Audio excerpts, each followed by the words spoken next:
cartoon doesn't really bother me. What bothers me is the hypocrisy behind it. That's what bothers me. That you would portray a black man just because he's in the GOP as a Klansman.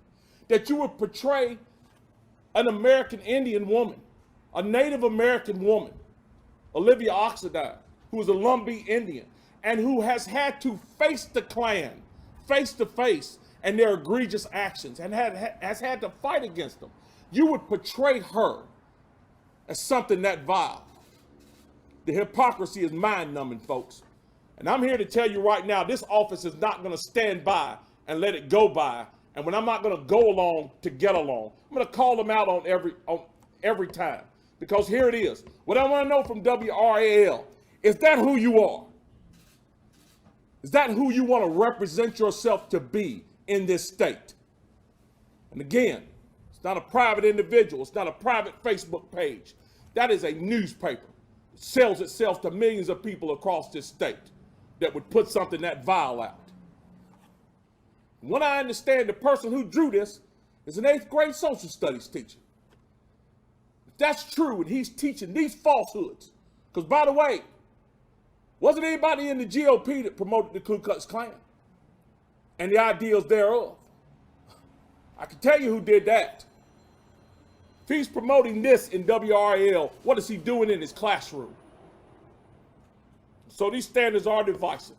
And this should give us pause to pump the brakes, slow down, and revisit this issue.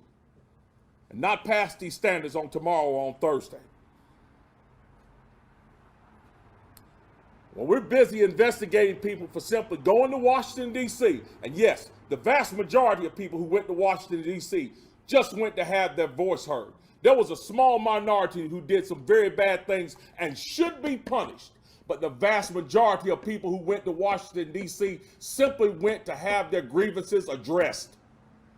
And now we're trying to hunt down those people and demonize those people simply for wanting to have their voices heard.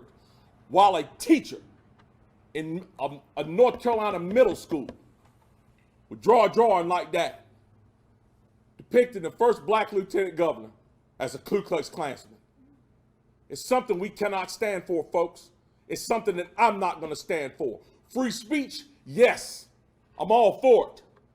But when your free speech proves you to be a hypocrite, and I will say this publicly, proves you to be a hypocrite and a liar, we won't stand silent for it, and we're going to stand up against it. It's happening now, and I continue to make sure it's going to happen in the future.